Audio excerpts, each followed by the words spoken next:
Most people think office politics are unfair and try to avoid them completely, but that's exactly why they lose. In this video, I'll show you how office politics actually work and why learning the game is critical if you want to grow your career. This is my favorite topic. No one talks about it. Okay. You know that moment when someone gets credit for an idea that was actually yours? It's happened to me. Your immediate reaction is frustration. Of course, you want to stop the meeting and say, actually, that was my idea.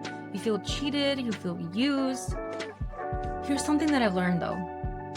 The people in that room who know your work, they usually already know who did the work. And if they don't, there are much better ways to handle that situation than creating a public confrontation. This is because office politics, it's not about winning every moment, it's about protecting your long-term reputation. A political person doesn't react emotionally in the meeting.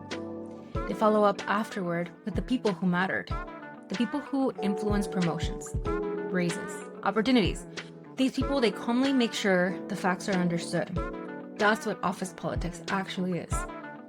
Most people, they think office politics means being friends with everybody, saying good morning to everyone, going to lunch with the right people. And sure, yes, those things, they can help. But office politics goes way deeper than that. It's really all about perception. It's about influence. It's about trust. It's about how you behave when situations become difficult. Anybody can look professional when everything is going well.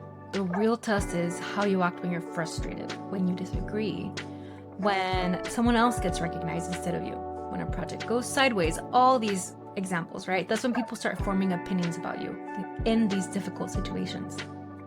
And this is exactly why a lot of high-performing people struggle, especially people with these really technical backgrounds. If you're an engineer or an analyst, scientist, someone who really likes logic, it's easy to believe that the best work should naturally win, right? That if you work hard enough, people will notice that promotions are based purely on results. And I'm guilty of this. I used to think this too. I used to think if I did great work, delivered great results, everything else would take care of itself. But what I didn't realize was that at that time, I had leaders who were constantly making our work visible. Visibility was not optional. Without that visibility, even great work can get forgotten. Most people think, if I work hard enough, someone will eventually notice. That actually hurts them because over time, people begin to see your performance as expected. The work, it's gonna become invisible. Nothing is broken, everything's running smoothly. Nobody's gonna stop to think about how much effort went into keeping it that way. Learning to play the game doesn't mean become fake. It doesn't mean manipulating people, and it definitely doesn't mean becoming someone that you're not. What it means is understanding the environment that you're operating in. It means recognizing that corporations are a business. They exist to make money. Simple as that.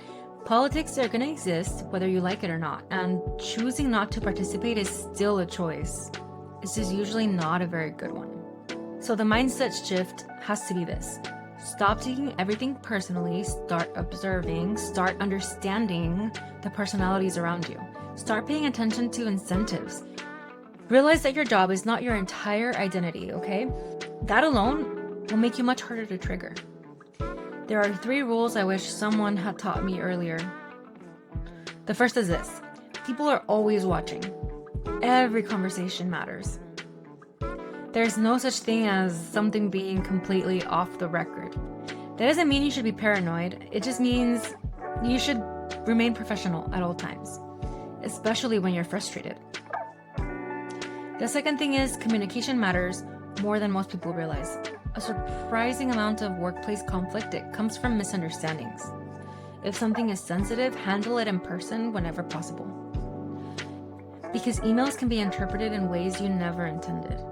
And people often don't tell you they're upset. They'll just remember how you made them feel. Third, understand power. The highest ranking person in the room often has the most influence over outcomes. So pay attention to what matters to them. Pay attention to what triggers them. I'm going to say that again. Pay attention to what triggers them. You don't have to agree with everything, but constantly challenging powerful people publicly is a losing strategy.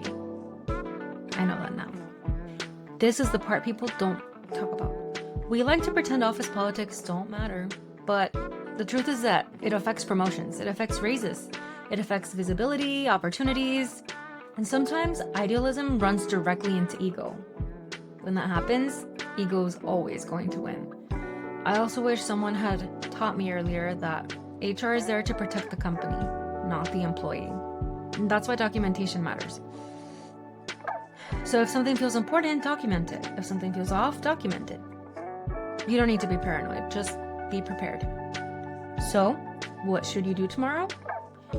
Become more observant, talk a little less, watch a little more. Notice who has influence. Notice who people listen to. Notice who stays calm when everyone else gets emotional. Stop immediately reacting to situations that upset you. Pause first, observe first, then decide your next move. Because if there's one thing I want you to remember, it's this. Every workplace has politics. I'm sorry, every single one. The goal isn't to become manipulative, the goal is to become aware. Remain respectful, remain professional, learn how the game is actually played, because once you understand the rules, you're no longer surprised by the outcome. If there are specific workplace political situations you'd like me to cover in future videos, I would like to know. Let me know in the comments. And if you found this helpful, subscribe. I'll keep sharing the workplace lessons most people only learn the hard way. One quick final note here.